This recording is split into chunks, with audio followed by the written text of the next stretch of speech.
Welcome back, sports fans. I'm Mark Lowe, and this is your Thursday Sports Report. The men's golf team got a podium finish from the regional preview earlier this week, and one Bronco was crowned the MIAA Men's Golfer of the Week.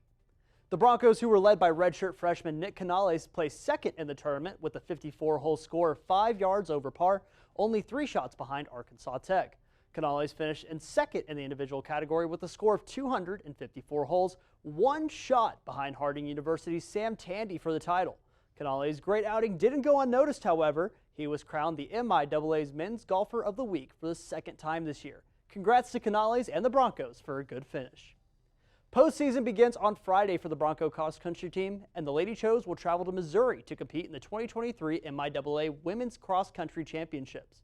Lincoln is hosting the race at the University of Missouri's Gaines Creek Cross Country course. The Broncos have completed 4 races this season before Friday, and then go into this one with a 5-person lineup ready to run for a title. After the race, UCO will then turn its attention to the NCAA Regional Championships in 2 weeks, which will take place in Joplin, Missouri. Over to the hard court, the volleyball team is back home this weekend for a couple of home games, one of which is a big matchup against Nebraska Kearney. The 19th ranked Lady Broncos come into the matchup ranked 8th against the Lopers. They welcome them tomorrow night. The matchup is almost 1 month to the day since the last matchup where the Broncos were routed by the Lopers 1-3 in Nebraska. The Chos look to dish out some good old-fashioned revenge to continue their 5-game win streak. The homestand continues on Saturday when Fort Hays State pays a visit. The Broncos played the Tigers earlier this season in Hays, Kansas, and gave them a 3-0 loss at home. This is the last matchup for the Chos before they hit the road for 2 weeks before they come back to finish off the regular season. Now on to the football team. The Broncos are on the road this week, and the President's Cup is on the line.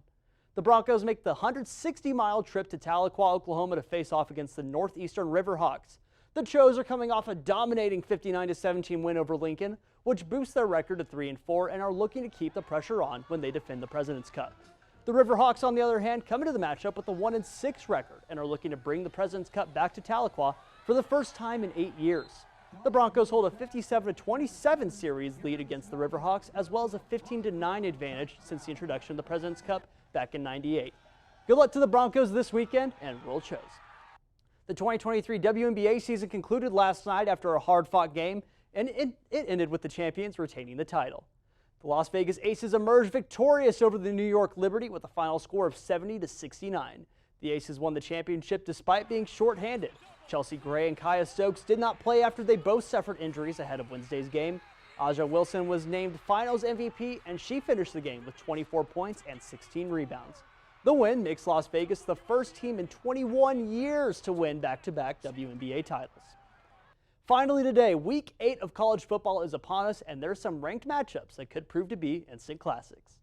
While there's plenty of great games to watch, like the 6th-ranked Sooners in Central Florida, South Carolina and Missouri and Michigan at Michigan State, the ones that could be some shootouts are all ranked games. Starting off, the Tennessee Vols pay a visit to Tuscaloosa to take on the Crimson Tide. If you remember last year, there's a lot of bragging rights on the line and maybe a few goalposts as well. Over in the Pac-12, Utah takes on USC after the Trojans are coming off a big loss against Notre Dame and look to get back on track. And brewing up in the Big Ten is Ohio State versus Penn State in the Horseshoe. These are all games to keep an eye on, as we may see some shifting in the rankings by Sunday.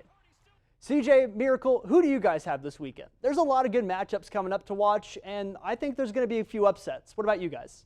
You know, I think you're right, especially in OSU Penn State. I really think Penn State has a good chance to really knock off the Buckeyes, you know.